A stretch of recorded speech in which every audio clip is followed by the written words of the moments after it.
हरे कृष्णा कृष्ण कृष्ण हरे हरे, हरे राम राम राम हरे हरे।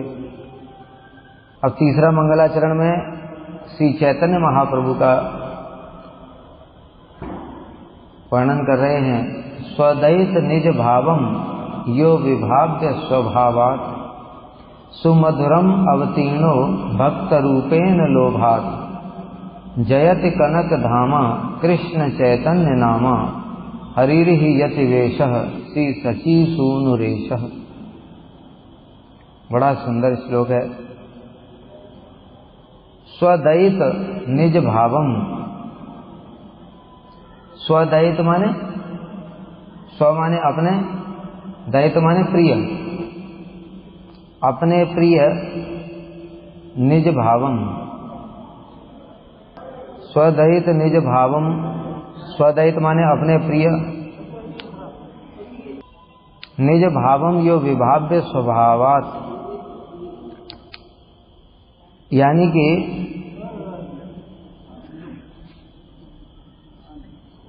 मेरे भक्तों का जो मेरे प्रति प्रेम है, भाव है, वह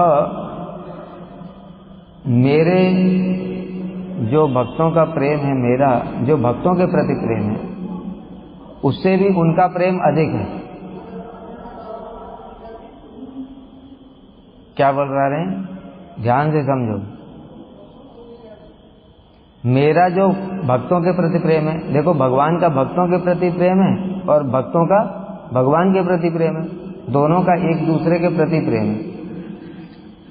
किंतु भगवान ने देखा कि मेरा जो भक्तों के प्रति प्रेम है उससे बहुत अधिक भक्तों का मेरे प्रति प्रेम है, इसलिए उनके हृदय में भी लोभ जागृत हो गया। बड़ा विशेष पॉइंट है। ये सब बताए ना, ये सब विचार कहाँ है, केवल गौड़ी संप्रदाय नहीं है।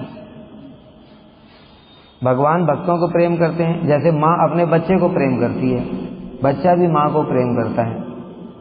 लेकिन माँ का प्रेम बच्चे के प्रेम से बहुत अधिक है। माँ क्यों प्रेम करती है? उसका तो कोई स्वार्थ नहीं है। लेकिन बच्चा क्यों प्रेम करता है? माँ मुझे नहलाती है, धुलाती है, खिलाती है, पिलाती है, इसलिए स्वार्थ है। उसी प्रकार से जो भगवान है वो भक्तों से प्रेम करते हैं और भक्त भी भगवान से प्रेम करते हैं। तो कृष्ण ने देखा कि जो भक्तों का मेरे प्रति प्रेम है वो बहुत अधिक है। जब दाम बंधन लीला हो रही है उस समय कृष्ण दौड़ रहे हैं, यशोदा मैया पीछे पीछे दौड़ रही है छड़ी लेकर के। भगवान को कोई पकड़ सकता है क्या? भगवान को कोई कैसे पकड़ेगा? अरे जैसे ही तुमने पकड़ने की इच्छा करी भगवान अब अंतर्धान हो गए। अब क्या करोगे? कौन पकड़ सकता है? काल यवन पीछे पीछे भाग रहा था और उसको बस लगा कि मैं पकड़ लूंगा। वो लग ही रहा है लेकिन वो पकड़ नहीं पाया और भगवान उसको भगाते भगाते मुचकुंद की गुफा में पहुंचा दी। मर गया बेचारा। तो भगवान को पकड़ने की सामर्थ्य किसी की भी नहीं है, किंतु मैया ने पीछे से जाकर के कृष्ण को पकड़ लिया।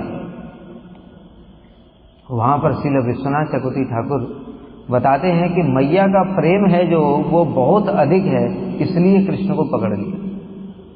अन्यथा कृष्ण को कैसे पकड़ सकते हैं? कोई भी कृष्ण को पकड़ने में समर्थ नहीं है। इसलिए पकड़ करके फिर उन्होंने कृष्ण को बांध दिया। बांधा भी कैसे? क्योंकि मैया का फिर से प्रेम की प्रचुरता के कारण बांध दिया। वो रस्सी जो है उसको सत्यव्रत मुनि प्रणाम कर रहे हैं, नमस्तेस्तु दाम्ने, उस रस्सी को प्रणाम है। अरे रस्सी को कोई प्रणाम करता है क्या? बताओ, मैंने तुमको बांध दिया, किसी गाय को बांध दिया रस्सी से, रस्सी को कोई प्रणाम करता है क्या? रस्सी क्या है? वो तो जड़ वस्तु है, उसको क्यों प्रणाम कर रहे हैं? इसलिए प्रणाम कर रहे हैं क्योंकि वो जड़ रस्सी नहीं है। जड़ रस्सी से तो कृष्ण बध ही नहीं सकते, क्योंकि जितनी ब्रह्मांड की तुम रस्सियां जोड़ते चले जाओ, ऐसे ब्रह्मांड तो कृष्ण के पेट में ही है। ये तो एक ब्रह्मांड की रस्सियां जोड़ोगे ना तुम, उनके पेट में तो अनंत ब्रह्मांड है, कितनी रस्सियां लाओगे, कैसे बांध लोगे फिर उसको? संभव ही नहीं है। इसलिए नमस्तेस्तु दामने, उस रस्सी को, उस दाम को मैं प्रणाम करता हूं, क्योंकि ये दाम साधारण दाम नहीं है, ये प्रेम की रस्सी है, यशोदा मैया के वात्सल्य प्रेम की रस्सी है। इसमें कृष्ण बंध गए, जिनको योगी मुनि ऋषि तपस्वी लोग अपने हृदय में बांधने की कोशिश करते हैं, किंतु दर्शन भी नहीं देते। बांधेंगे क्या? दर्शन ही नहीं देते, उनको कोई क्या बांधेगा? लेकिन माता यशोदा का प्रेम इतना अधिक है, इतना अधिक है कि पहले तो उन्होंने पकड़ भी लिया प्रेम की अधिकता के कारण, पीछे से जा करके, और पकड़ करके बांध भी दिया प्रेम के कारण। इसलिए उस रस्सी को मैं प्रणाम कर रहा हूं, क्योंकि वो रस्सी तो बड़ी विशेष, वो प्रेम की रस्सी। तो इसलिए भगवान और उनके भक्त भी वो केवल प्रेम के ही वशीभूत होते हैं, प्रेममयी सेवा, प्रेममयी सेवा के भी वशीभूत होते हैं भगवान। इसलिए भक्ति विज्ञान भारती गोस्वामी महाराज जी एक बड़ा सुंदर सा उदाहरण देते थे, सिंपल सा समझा कर। एक बार एक हैदराबाद में मठ था, चैतन्य गौड़ी मठ, वहां पर एक गाय रहती थी, उसका नाम था सरस्वती। तो उनकी जो सेवा करते थे वो प्रभु जी, वो बुलाते थे सरस्वती आ जाओ, गाय चली जाती थी, बैठ जाओ तो बैठ जाती थी, जो बोलते थे वो मान लेती थी। और वो जो प्रभु जी थे वो बंगाली थे, तो बंगला भाषा में बोलते थे। तो एक दूसरा कोई भक्त आया, उसने भी उसी भाषा में बोला, तो उस सरस्वती तो कुछ भी सुनती नहीं है। तो फिर उन्होंने पूछा कि ये आपकी बात सुनती है क्या, इसको बंगला आती है क्या? हम तो हिंदी में बुला रहे हैं तो हमारी बात सुनती नहीं, इसको बंगला आती है क्या गाय को?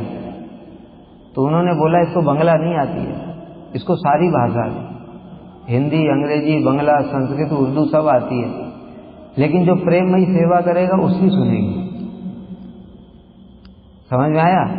जो गाय की सेवा करेगा उसकी ही सुनेगी, वो चाहे बंगाली में बोले, चाहे हिंदी में बोले, चाहे अंग्रेजी में बोले, बाकी कोई कुछ भी बोलेगा तो नहीं सुने। जब इस जगत में गाय जो है वो जड़ है, वो जड़ गाय भी प्रेम को पहचानती है, तो फिर भगवान वो तो अनंत कोटि ब्रह्मांड के स्वामी है, वो क्या किसी दूसरी वस्तु को देखेंगे? उनको क्या चाहिए? वो जो कुछ है, ईशावास्यमिदं सर्वं यत्किंच जगत्यां जगत, इस जगत में जो कुछ भी है वो कृष्ण का ही तो है। हम अभिमान करते हमने कृष्ण की सेवा कर दी, क्या सेवा किया बताओ जरा? तुमने फल लेकर के आए ठाकुर जी को, हमने फल भोग लगाया, वो फल किसका था? फल किसका था?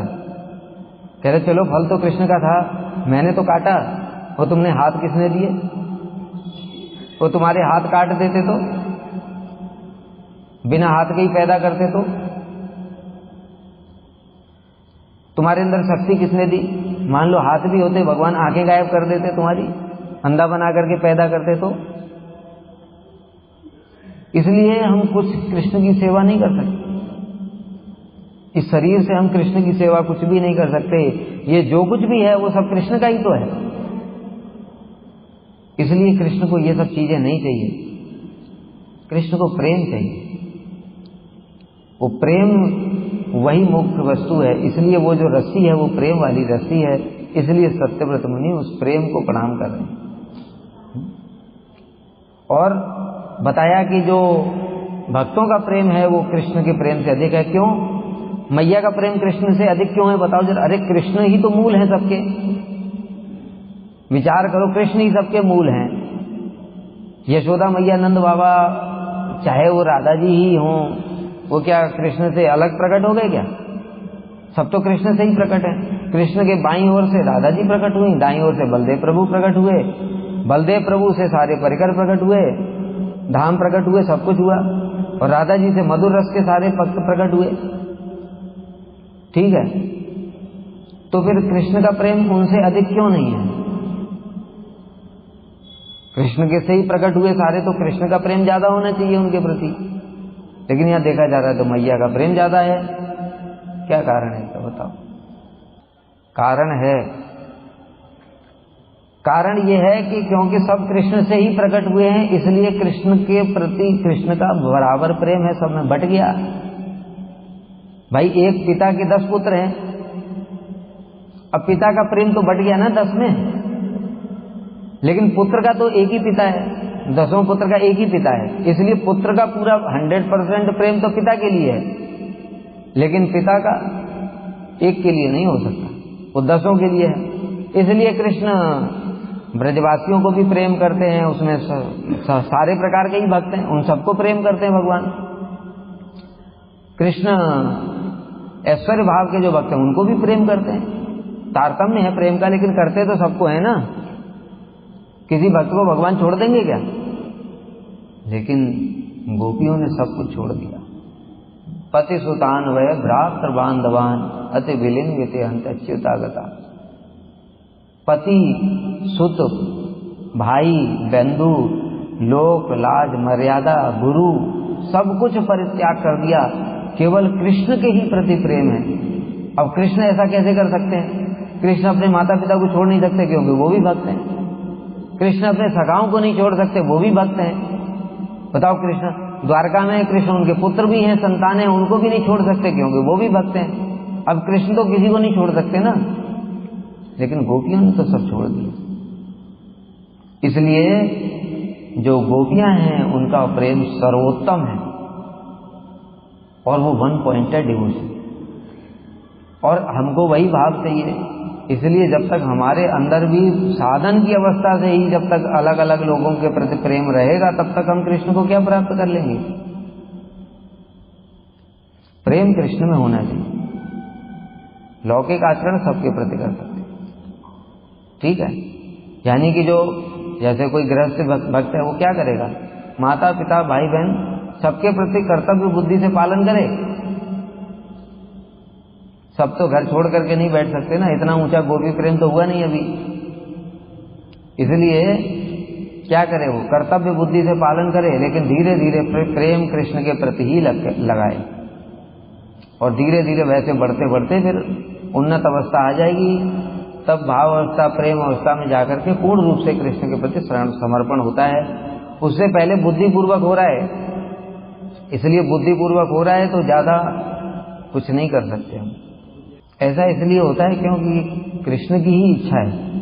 अगर सबका प्रेम एक जैसा ही होता, तारतम्य नहीं होता, तो रस तो एक ही होता। फिर कृष्ण क्या है?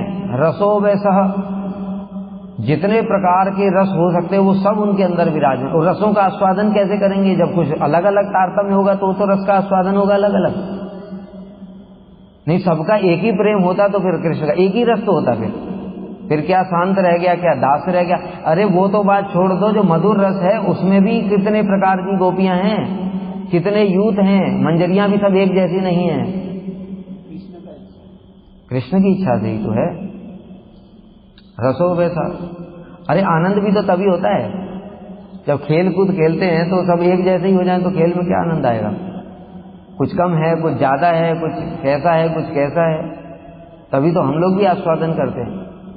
सब एक जैसे क्लास में एक जैसे स्टूडेंट होते हैं कभी? सारे 60 के 60 बच्चे एक जैसे, एक ही बुद्धि, होता ही नहीं कभी।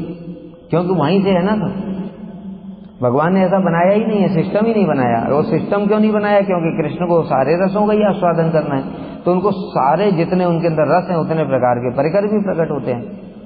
लेकिन राधा जी क्योंकि उनकी स्वरूपभूत मूल आह्लादिनी शक्ति हैं, इसलिए आह्लादिनी शक्ति मूल आह्लादिनी शक्ति है, तो उनके अंदर में सबसे अधिक ज्यादा है।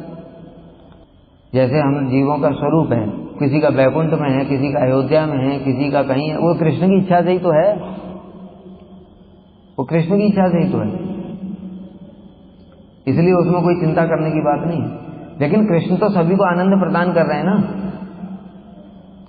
कोई सोच सकता है कि तो किसी को जो बैकुंठ वाला है उसके साथ तो भेदभाव कर, ऐसा नहीं है। क्योंकि जो बैकुंठ में है अगर भेदभाव करते तो वो बैकुंठ वाला फिर ब्रज की भक्ति क्यों नहीं चाहता है?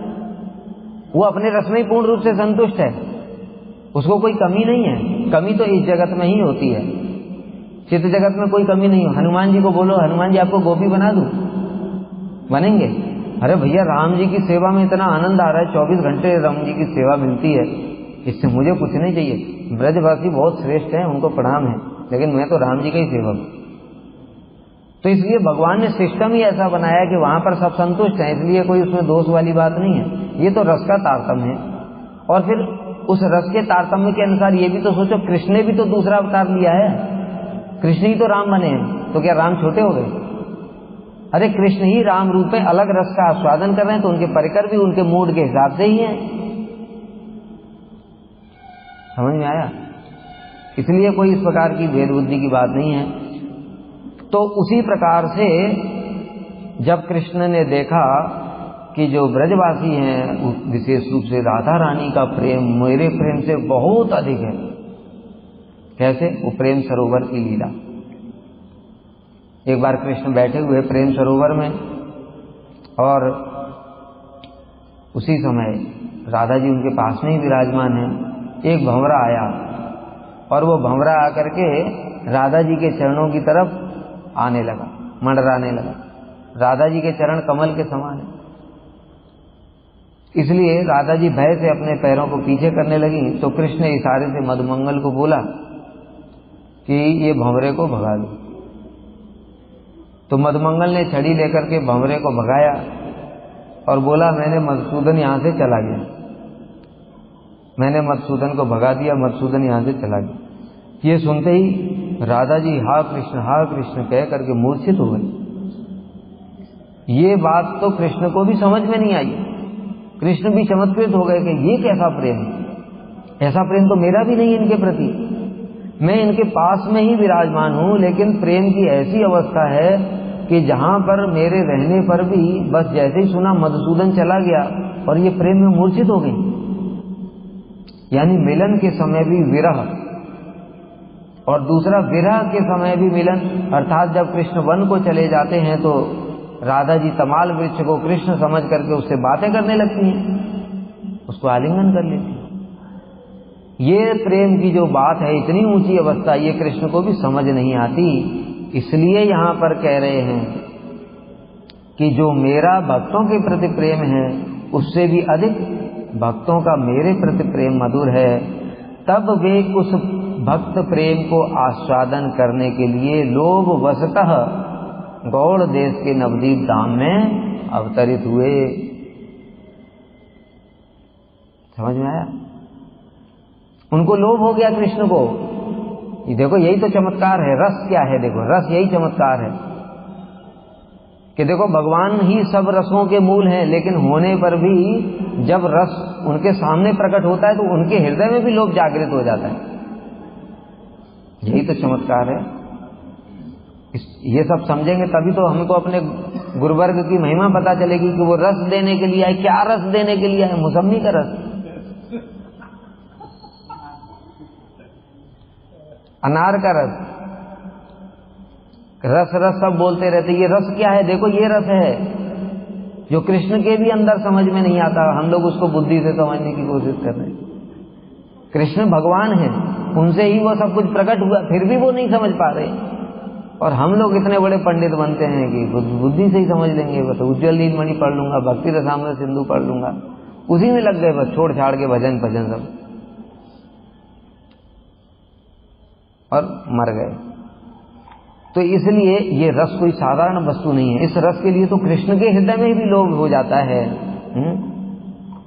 इसलिए वो उसी भावों को आस्वादन करने के लिए, यानी भक्त का प्रेम क्या है, उस भाव को आस्वादन करने के लिए ही भक्त के भावों को लेकर के प्रकट हुए।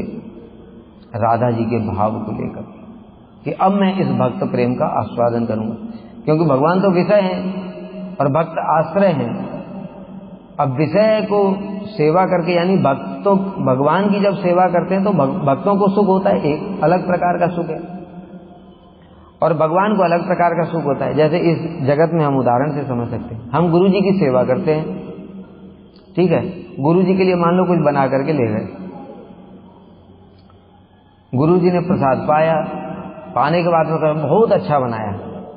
अब देखो, अभी जो बना करके ले गया अभी उसने खाया नहीं है, गुरु जी ने क्या बोला? बहुत अच्छा बनाया, उसी से उसको आनंद हो गया। अब ये आनंद उसको जो भक्त को हुआ, सेवक को, वो तो खाने के बाद तो हुआ नहीं। कैसे हुआ? गुरु जी को प्रसन्न देख करके आनंद हुआ, गुरु जी को अच्छा लगा। तो यानी ये आनंद अलग है और गुरु जी का आनंद अलग है। गुरु जी का क्या आनंद है? गुरु जी ने वो चीज को खाया, खा करके उनको आनंद हुआ, वो एक अलग आनंद है। इसको बिना खाए ही गुरु जी को प्रसन्न देख करके आनंद हुआ, ये अलग आनंद है। यही आश्रय और विषय का। हम ठाकुर जी को जो भोग लगाते हैं, कपड़ा पहनाते हैं, जो एक सेवा करते हैं हम ठाकुर जी की, उससे ठाकुर जी सब कुछ ग्रहण कर रहे हैं, तो उनको वो सेवा ग्रहण करके आनंद हो रहा है। और ठाकुर जी प्रसन्न हैं, उसको देख करके सेवक को आनंद हो रहा है, ये अलग आनंद। इसको कहते हैं आश्रय जाति आनंद। और ठाकुर जी को जो आनंद हो रहा है वो विषय जाति आनंद। तो ठाकुर जी जो कृष्ण हैं वो विषय जाति हैं, तो आश्रय जाति आनंद क्या होता है वो तो समझ में नहीं आएगा उनको। इसलिए उन्होंने कहा मैं इसका भी आस्वादन करूंगा, नहीं तो पूर्ण नहीं होंगे। अगर भाई कोई रस भगवान से छूट गया तो वे पूर्ण कहां रहे। इसलिए भगवान ने सोचा कि मैं इस आश्रय जाति रस का भी आस्वादन करूंगा।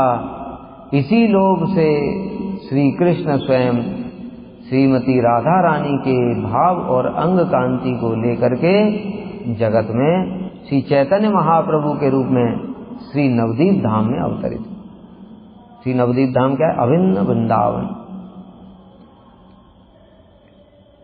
ऐसे कनक कांति युक्त यति वेशधारी श्री कृष्ण चैतन्य नामक श्री गौरहरि सर्वोत्कर्ष से विराजमान। मंगलाचरण कर रहे हैं श्री सनातन गोस्वामी। ऐसे महाप्रभु कौन से? जो कनक कांति युक्त हैं, गौर वर्ण, राधा भाव द्वितीय सुवलितम, राधा जी की अंग कांति से युक्त है, और यति वेशधारी है, अर्थात संन्यास का जिन्होंने वेश धारण किया है। श्री कृष्ण चैतन्य उनका नाम है। ऐसे श्री गौर हरि सर्वोत्कर्ष के साथ में विराजमान है। टीका में आ जाते हैं।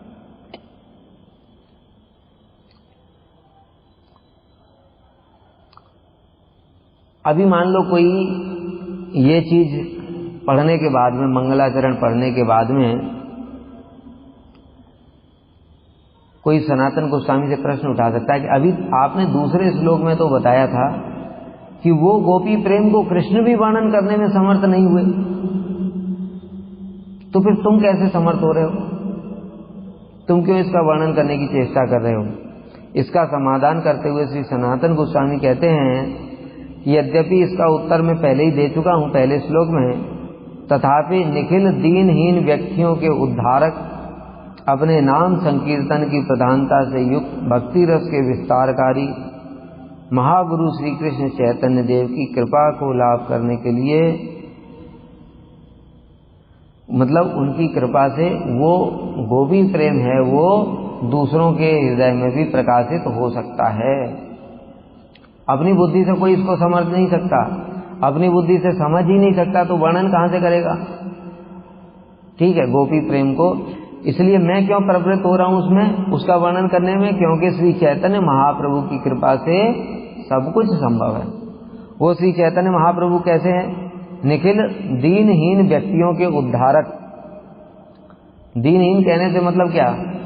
भिखारी, कपड़े नहीं है जिनके पास, दीनहीन से मतलब क्या हुआ? कुंती देवी प्रार्थना कर रही ना, जन्म ऐश्वर्य श्रुत श्री भी एदमान मदह पुमान नैवारति वे धातुम त्वाम अकिंचन गोचर। अकिंचन, दीनहीन, जो कृष्ण को ही अपनी संपत्ति मानते हैं, इस जगत की किसी वस्तु को भी अपना नहीं समझते। जन्म ऐश्वर्य श्रुत श्री, ये चार चीजों का उनके अंदर में कोई अभिमान नहीं है, ये सब दीन है। जैसे सुदामा थे, सुदामा भी दीनहीन थे और पांडव भी दीनहीन थे। उनके पास समस्त पृथ्वी का राज्य होने पर भी वे उसको अपना नहीं मानते थे। केवल कृष्ण की आज्ञा का पालन करने के लिए उन्होंने वो राज्य को स्वीकार किया। युधिष्ठिर महाराज तो पहले भी मना कर रहे थे युद्ध के, और बाद में भी मना कर रहे थे कि भैया मैं ये राज्य नहीं, राजा मैं नहीं बन रहा। युद्ध के पहले ही तो मना कर रहे थे कि भैया ये तो सब हमारे सगे संबंधी हैं, इनको क्यों मारना है, हम तो भिक्षा करके खा लेंगे कहीं।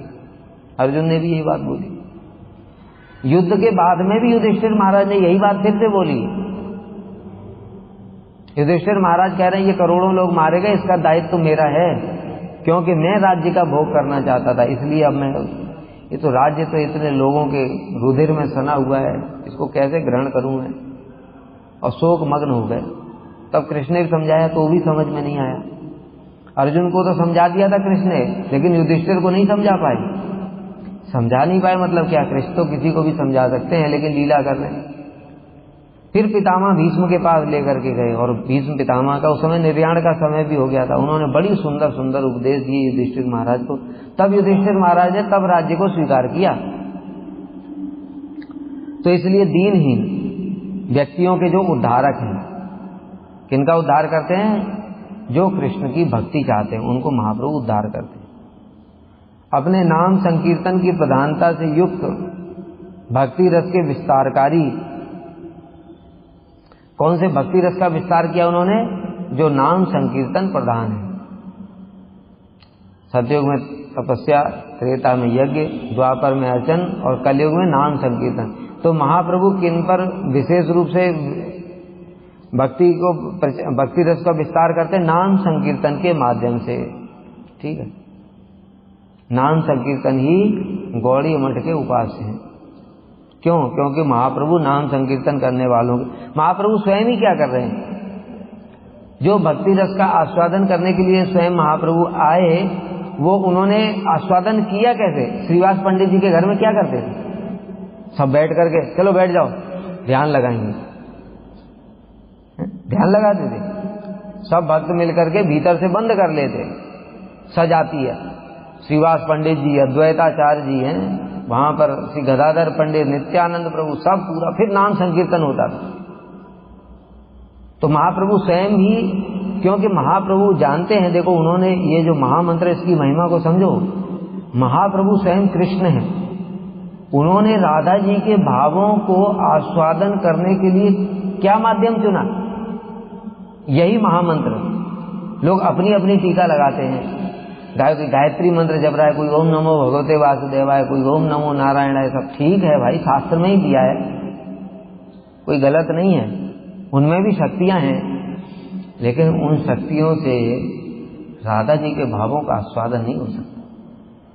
ये समझने वाली बात, क्योंकि कृष्ण जो स्वयं है वो राधा जी के भावों का आस्वादन कैसे कर रहे हैं? इसी नाम से कर रहे हैं, हरे कृष्ण महामंत्र, और तो कोई दूसरा मंत्र उन्होंने नहीं जप किया। इसलिए जब स्वयं कृष्ण ही उस नाम से आस्वादन कर रहे हैं, तो हमको दूसरे किसी मंत्र से कैसे आस्वादन हो जाएगा? हमको किसी दूसरे मंत्र से राधा कृष्ण का प्रेम कैसे प्राप्त होगा? संभव है? कभी संभव नहीं है। इसलिए कम से कम हम लोग किसी की बात नहीं मानते, कृष्ण की बात तो मान लो भाई, वो स्वयं कृष्ण ही है। इसलिए मूर्ख लोग अपने अपने कुतर्क लगाते हैं, कोई कोई मंत्र जप रहा है, कोई निताई गौर राधे श्याम हरे कृष्णा हरे राम।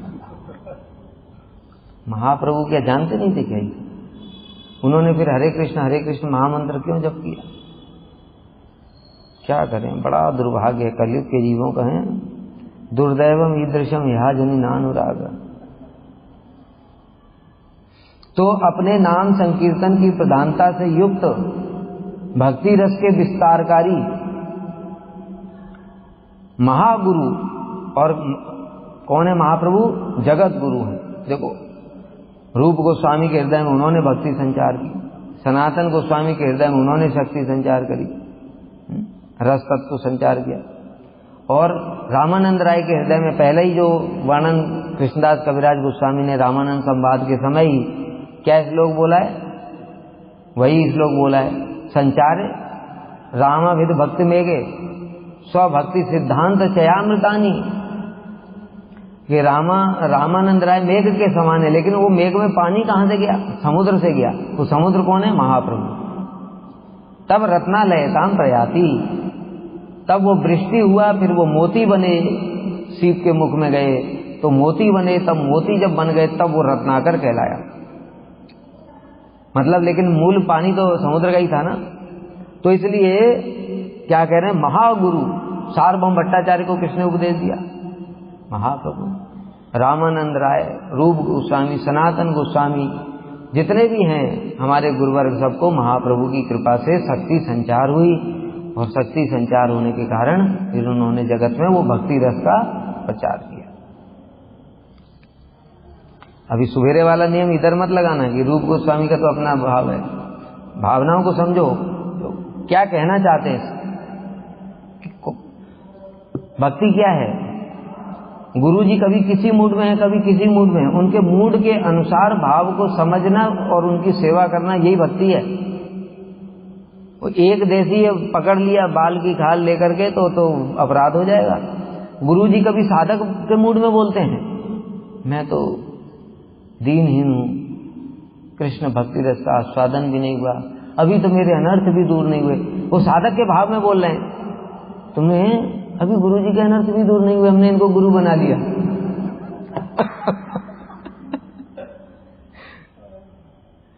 होता है ऐसा बहुत बार। एक बार श्रील भक्ति वल्लभ तीर्थ गोस्वामी महाराज जी मठ में आए, नए नए आए थे, उनके साथ में 2 ब्रह्मचारी और थे नए नए। तो श्रील भक्ति हृदय बन गोस्वामी महाराज जी कथा करते थे।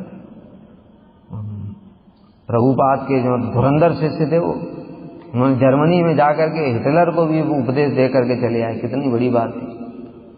जर्मन भाषा 6 महीने में जर्मन भाषा सीख करके हिटलर को प्रवचन दिया था उन्होंने। और वहां से जब लौट करके आए तो जर्मनी से 2 लोगों को लेकर के आए, प्रभुपाद जी का शिष्य बनाया। पहली बार प्रचार करने के लिए विदेश में गए थे। कितनी बड़ी बात थी। और कथा बोलते हुए कह रहे हैं कि मेरा सारा जीवन व्यर्थ चला गया, कुछ भक्ति हुई नहीं, सारा जीवन मठ में यूं ही बेकार गया। ये सुन करके वो जो 2 ब्रह्मचारी थे उन्होंने आपस में विचार किया, भाई इतने सीनियर प्रभुपाद जी के शिष्य सन्यासी ये कह रहे मठ में रह करके सारा जीवन बेकार ही चला गया, तो हमारे रहने से क्या फायदा है। चलो बैग उठाया चले गए। श्रील भक्ति वल्लभ तीर्थ गोस्वामी महाराज जी ने सोचा कि यार ऐसा कैसे संभव है, सारा जीवन कोई मठ में बिता रहा भजन कर रहा है, तो ऐसा कैसे संभव है। उन्होंने श्रील प्रभुपाद जी के एक शिष्य थे श्री कृष्ण केशव प्रभु, जो प्रभुपाद जी की रसोई बना जाकर बहुत सेवा करते थे। उनसे पूछा कि प्रभु ये इतने श्रेष्ठ वैष्णव है, ये ऐसा बोल रहे हैं, इसका क्या मतलब है। तब उन्होंने समझा ये दीनता है। तो मतलब गुरु जो है उनके अंदर सब कुछ है। कभी गुरु उनके अंदर गुरुत्व प्रकाशित होता है तो वो बोल भी देते हैं कि अरे हम कृष्ण से भी नहीं डरते, हम तो राधा जी के परिकर हैं। उस समय गुरु किसी अलग भाव में ही बोल रहे हैं, और किसी समय दीनहीन भाव में होकर के बोल रहे हैं कि मेरा तो जीवन व्यर्थ ही चला गया। श्रील त्रिविक्रम गोस्वामी महाराज जी ने स्टेज पे बोल दिया, सारा जीवन परिक्रमा करते करते चला गया, अनर्थ भी दूर नहीं हुए। लोगों में तो हाहाकार मच गया, अरे इतने बड़े महापुरुष हैं ये ऐसा कह रहे हैं सारा जीवन परिक्रमा करते करते हैं, केवल मेहनत ही करी, कुछ हुआ ही नहीं। तब गुरु जी समझ गए कि यहाँ तो ये लोग समझ नहीं पाएंगे, इसलिए उन्होंने श्रील भक्ति विज्ञान भारती गोस्वामी महाराज जी कहा आप इसका सामंजस्य करिए। तब उन्होंने सामंजस्य करके बताया कि महापुरुष लोग ऐसे दीनता पूर्वक बोलते हैं। राधा जी क्या बोलती, न प्रेम गंधो अस्मिन, अरे मेरे अंदर तो प्रेम की गंध ही नहीं है। तो क्या गंध नहीं है क्या? अरे उनके अंदर तो इतना प्रेम है कि जो कृष्ण है वो स्वयं उनके भावों को आस्वादन करने के लिए यहाँ पर एक अवतार लेकर के आए। इस प्रकार से जो गुरु होते हैं वो भी सब भावों में डूबे रहते हैं, कभी किसी भाव में, कभी साधक भाव में, कभी आचार्य लीला करते हैं, वो कभी सिद्ध परिकर की लीला करते हैं, कभी कुछ करते हैं। जब उनका जैसा मूड है उस मूड के अनुसार ही उनकी सेवा करना है। वो जब जो प्रश्न पूछ रहे हैं, अभी जैसे यहाँ पर चल रहा है वो महागुरु हैं और तुमने मेरी बात काटी, सुबेरे तो आप बोल रहे थे कि वो क्या संचार करेंगे शक्ति, रूप गोस्वामी के तो अपने भाव हैं, बस हो गया भजन, इसका कोई उत्तर नहीं है।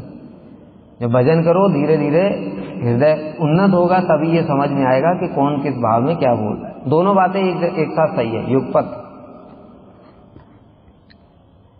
तो महागुरु श्री कृष्ण चैतन्य देव की कृपा को लाभ करने के लिए उनके परम उत्कर्ष का वर्णन स्वद्वैत इत्यादि पदों द्वारा कर रहे हैं। श्री सनातन गोस्वामी कह रहे हैं निज भाव मतलब श्री हरि का अपने भक्तों के प्रति जो भाव है वही भाव अर्थात प्रेम सुमधुर और परम उत्कृष्ट है। भगवान अपने भक्तों से जो प्रेम करते हैं, ठीक है, उसी भाव को आस्वादन करने के लिए आए। यहाँ निज भाव का ये मतलब है। वह प्रेम सुमधुर और परम उत्कृष्ट है। श्री हरि का भक्तों के प्रति जो प्रेम है, उस प्रेम से भी श्री हरि के प्रति भक्तों का जो प्रेम है वह असाधारण, सुमधुर और परम उत्कृष्ट। इस बात की हमने व्याख्या बहुत देर से कर दी कि जो कृष्ण का जो प्रेम है भक्तों के प्रति, भक्तों का जो कृष्ण के प्रति प्रेम है वो बहुत ज्यादा है, परम उत्कृष्ट है।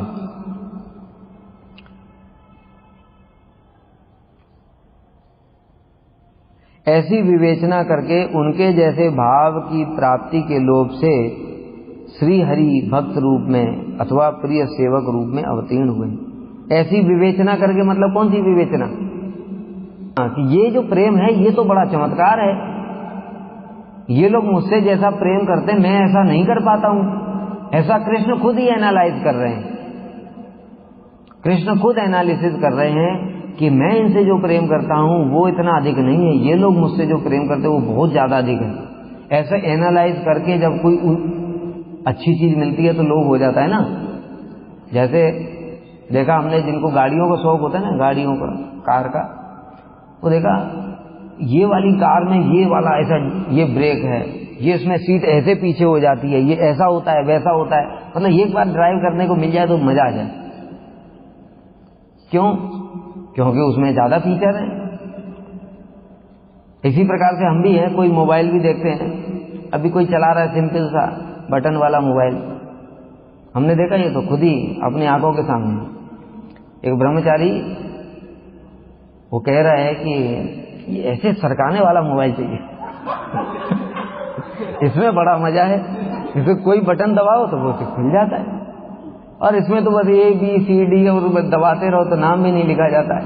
एक ऐसा वाला मोबाइल चल रहा है, पढ़ा लिखा नहीं है लेकिन सरकाने वाला मोबाइल चाहिए। स्वाभाविक है, ये स्वाभाविक ही है। क्यों? क्योंकि वो कृष्ण में भी वो है। वो भी जब उत्तम चीज को देखते हैं तो उनके हृदय में भी लोभ जग जाता है। तो जीव के अंदर भी वो अणु मात्रा में आया तो वो, लेकिन जड़ भाव है, इसलिए जड़ वस्तुओं के प्रति वैसा लोभ है। लेकिन कृष्ण का राधा जी के भाव के प्रति लोभ। तो ऐसी विवेचना करके, यानी कि जो भक्तों का प्रेम है वो मुझसे बहुत अधिक है, ऐसी विवेचना करके उनके जैसे भाव की प्राप्ति के लोभ से मैं भी राधा जी जैसा भाव प्राप्त कर लूं, इससे मुझे भी इससे इतना आनंद होगा, ऐसा लोभ से श्री हरि भक्त रूप में अवतीर्ण हुए हैं। इसलिए उन्होंने भक्त का भाव अंगीकार किया। ये साधारण बात नहीं है। सब रस का आस्वादन करेंगे, वो किसी को नहीं छोड़ेंगे। किस स्थान पर अवतीर्ण हुए हैं? इस भूलोक में गौड़ मंडल के अंतर्गत श्री नवदीप धाम में अवतीर्ण हुए हैं। इसलिए ये नवदीप धाम की बहुत महिमा है। वहीं श्री सचिनंदन हरि सर्वोत्कर्ष से विराजमान हो रहे हैं। वह श्री हरि कैसे हैं? कनक कांति, स्वर्ण के समान जिनकी कांति, अर्थात वे गौरांग। अब उनके वर्ण के बारे में भी बता रहे हैं कि वो श्री हरि कैसे हैं, उनका वर्ण कैसा है? कनक कांति। राधा जी का वर्ण कैसा है? तप्त कांचन गौरांगी राधे वृंदावनेश्वरी। तप्त कांचन, जो सोना होता है तप्त रूप में, जो, और वो भी हम लोग तो जो बस क्या है, देखो जो विशेष बात क्या है, जो उनके परिकर हैं राधा जी के निजजन, वो देख करके वर्णन कर रहे हैं हमारे सामने, हमारे लिए वर्णन कर रहे हैं। तो जब हमारे लिए वर्णन कर रहे हैं तो हम किसको समझ पाएंगे? वास्तव में राधा जी का जो कांति है उसकी क्या सोने से भी तुलना हो सकती है? अरे सोना क्या जड़ वस्तु, घटिया चीज। अरे थोड़ा बहुत भी जो साधु बन जाता है ना, थोड़ा बहुत भी जिसके अंदर भक्ति आ रही, वो सोना हीरा इन सबको तो विष्ठा के समान समझता है। हमारा ही मन जब सोने के प्रति लोभ नहीं होता है, कृष्ण स्वयं जिनकी तरफ आकर्षित हो जाते, सोचो उनका वर्ण कैसा होगा। कृष्ण जिनके वर्ण को देख करके मूर्छित हो जाते हैं, उनका वर्ण कैसा होगा? ये तप्त कांचन होगा क्या? लेकिन हमको कैसे समझाएं? इसलिए कभी ये मत सोचना कि मतलब ऐसा ही मेघ के समान कृष्ण का श्याम वर्ण है, क्या मेघ घटिया, कोई ऐसा वर्ण होगा क्या भगवान का? लेकिन उस प्रकार का ही है, लेकिन इतना दिव्य अति दिव्य, इतना कांति युक्त है वो। लेकिन हम कैसे समझेंगे, हमारी तो जड़ बुद्धि है। तो जड़ बुद्धि में हमने क्या क्या पढ़ा, जो हम लोगों ने वर्णमाला पढ़ी ना, अ आ इ ई उ ऊ, यही सब तो पढ़ा। उसी में रंग कितने पढ़े, हाँ मेघ का वर्ण होता है तो स्काई ब्लू, सोने का वर्ण होता है मोल्टन गोल्ड, यही सब पढ़ा है हमने। इसके अलावा तो कुछ जानते नहीं है। और उस चीज को, चिन्मय वस्तु को हमारी बुद्धि ग्रहण नहीं कर सकती, इसलिए उससे मिलता जुलता वहां पर वर्णन कर दिया गोस्वामियों ने कि हाँ भाई ऐसा है। नहीं तो हम समझ ही नहीं पाते राधा जी कैसी, तप्त कांचन। लेकिन वास्तव में किसी भी उपमा को राधा जी के लिए संभव ही नहीं। कमल के समान है कृष्ण का मुख। कमल क्या है, क्या है कमल? अरे सोचो, बताया ना, कल बताया था, कामदेव आकर के क्या कमल को देख करके कभी मूर्छित हुआ क्या? कामदेव मूर्छित हुआ कमल को देख करके? कमल के समान है तो इसी को देख करके मूर्छित हो जाता। मेघ के समान श्याम सुंदर वर्ण है तो मेघ को देख कर ही कामदेव मूर्छित हो जाता। उस कृष्ण को जैसे ही दर्शन किया, दर्शन करते ही मूर्छित होकर के गिर पड़ा। उसके अंदर में स्त्री भाव प्रकट हो गया। ठीक है, तो मतलब कृष्ण कैसे होंगे उसकी कल्पना भी हम नहीं कर सकते। ये सब जो बातें बताई गई हैं शास्त्र में, ये किस लिए बताई गई? हमारी जड़ बुद्धि से उतना ही संभव है समझना कि कम से कम इसी सौंदर्य को देखकर ही हम अनुमान लगा लें कृष्ण कैसे होंगे। उनके लिए थोड़ा बहुत लोभ हो जाए, उनके दर्शन करने के लिए थोड़ा बहुत लोभ हो जाए, इसलिए ये सब बातें शास्त्र में बताई गई। तो इसलिए कनक कांति स्वर्ण के समान जिनकी कांति, अर्थात वे गौरांग सुंदर हैं। निताई पद कमल कोटि चंद्र सूर्य को, करोड़ों चंद्रमाओं के साथ भी उनकी तुलना नहीं की जा सकती। महाप्रभु का जो वर्ण है, जो कांति है उनकी, उसकी तुलना किसी के साथ कैसे कर सकते हैं? लेकिन फिर भी हमको समझाने के लिए गोस्वामियों ने कुछ कुछ उपमाएं दी हैं, जिससे हमारी बुद्धि में घुसे। मूल श्लोक के श्री सची सून रेसह पद में ऐसा पद का प्रयोग उद्देश्य है सची नंदन ग्रंथकार के द्वारा साक्षात अनुभूत थे तथा ग्रंथ रचना काल के समय वर्तमान थे। इसमें बता रहे हैं ना, ऐसे श्री कृष्ण चैतन्य नामक श्री गौर हरि, ऐसे जो गौर हरि हैं वो सर्वोत्कर्ष से विराजमान हैं। ऐसा यहाँ पर ऐसा शब्द प्रयोग किया है।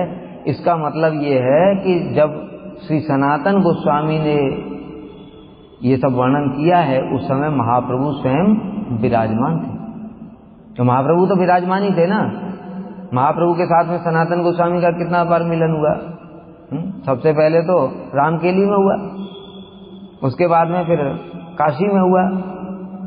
उनको फिर बोल दिया कि जाओ तुम ब्रज में जाओ, और महाप्रभु चले गए पुरी, और पुरी में फिर सनातन गोस्वामी गए थे और उनको आदेश प्रदान किया था कि जो शुद्ध भक्ति ग्रंथों का पठन करो, तो उन्होंने बृहद भागवतामृत की रचना की।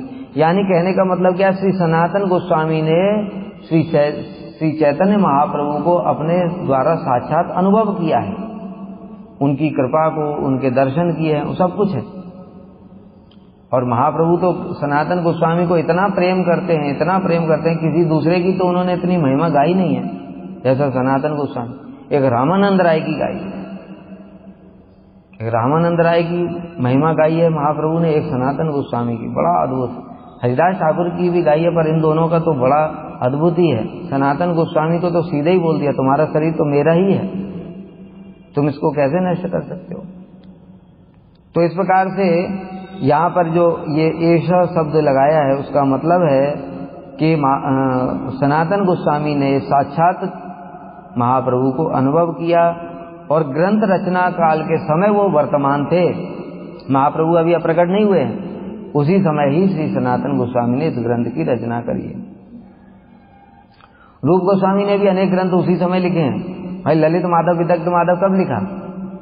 जब श्री रूप गोस्वामी यहाँ से पुरी की ओर जा रहे थे, उस समय सत्यभामापुर में पहुंचे, उस समय ग्रंथ लिख रहे थे।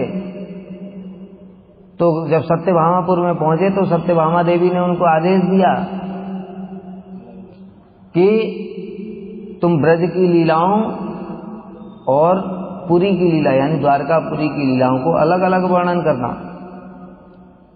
फिर वही बात श्री चैतन्य महाप्रभु के पास जब गए तो वहां पर भी उन्होंने वर्णन किया। तब उन्होंने 2 ग्रंथों की रचना की थी, विदग्ध माधव, ललित माधव। वर्णन लिख ही रहे थे, वो लिखना प्रारंभ कर दिया था उन्होंने, तभी तो सत्यभामा देवी आई। फिर महाप्रभु ने भी वही बात बोली। फिर उन्होंने जो विदग्ध माधव लिखा है, उस विदग्ध माधव को सारे भक्तों में उसकी महिमा को प्रकाशित करने के लिए स्वयं महाप्रभु कह रहे हैं, रूप तुमने क्या लिखा है, बताओ तो जरा। अब सभी भक्तों के सामने श्री रामानंद राय, क्योंकि रामानंद राय सबसे रसिक, स्वरूप दामोदर, रामानंद राय, यही 2 जन, और सब कुछ जानते हैं रामानंद राय। तो जो रामानंद राय स्वयं पूछ रहे हैं, रूप तुमने जो लिखा है, रूप गोस्वामी बालक थे इनके सामने, ये सब बड़े सीनियर थे, तुमने जो लिखा है उसका मंगलाचरण बताओ। जब मंगलाचरण बताया, अनर्पित चरीम चिरात करुण यावतीर्ण कलऊ समर्पय तुम उन्नत उज्ज्वल रसाम स्वभक्ति श्रियम हरिपुरट सुंदर दुति कदम संदीपिता सदा हृदय कंदरे स्फुरतु वह सची नंदन। हरि पुरट, वो हरि ही सची नंदन के रूप में अवतरित हुए। किस लिए अवतरित हुए? अनर्पित चरीम चिरात करुण यावतीर्ण कलऊ, जो पिछले कल्प में दिया था, बड़े लंबे समय से जो दिया नहीं गया था, जो मंजरी भाव, उसी मधुर भाव को प्रदान करने के लिए ही करुणया अवतीर्ण, करुणया अवतीर्ण, करुणा पूर्वक अवतरित हुए कि जगत के जीवों को मैं सबसे बड़ी वस्तु दूंगा। और राधा जी के भाव और अंग कांति को लेकर के आए, स्वयं कृष्ण ही हैं, लेकिन सची नंदन गौरहरि के रूप में अवतरित हुए हैं। ये सुनते ही तो सारे भक्तों का हृदय खिल गया आनंद से। क्यों? सार्वभौम भट्टाचार्य को षड्भुज रूप दिखाया, खबरदार बताना नहीं किसी को। रामानंद राय को दिखाया, रसराज महावा कहते खबरदार किसी को बताना नहीं। सबके तो मुंह बंद कर दिए। रूप गोस्वामी ने तो बिल्कुल ही वर्णन ही कर दिया, ये हरि ही हैं, ये हरि ही हैं। तो भक्त लोग बोलना चाहते थे पर बोल नहीं पाते थे, महाप्रभु ने मुख बंद कर रखा है। लेकिन जब रूप गोस्वामी ने बोला तो महाप्रभु कुछ नहीं बोल पाए और कहने लगे ये तो अति स्तुति हो गई। तो भक्त लोग कहने लगे अति स्तुति नहीं है प्रभु, बहुत सुंदर लिखा है रूप ने, फिर आगे बताओ। और रूप गोस्वामी से एक एक करके इसका एक जो नाटक के जितने भी विभाग होते हैं वो सब एक एक रामानंद राय ने पूछते गए। और उसके बाद में सारे भक्तों के सभा में रामानंद ने क्या अद्भुत विदग्ध माधव की रचना की है रूप गोस्वामी ने। तो इसलिए रूप गोस्वामी तो सनातन गोस्वामी से भी छोटे हैं, और उस समय उन्होंने विदग्ध माधव की रचना कर दी थी और सबको भक्तों की मंडली में सुनाया उन्होंने। तो सनातन गोस्वामी ने ये बृहद भागवतामृत की भी रचना कर दी थी महाप्रभु के प्रकट काल में। ठीक है।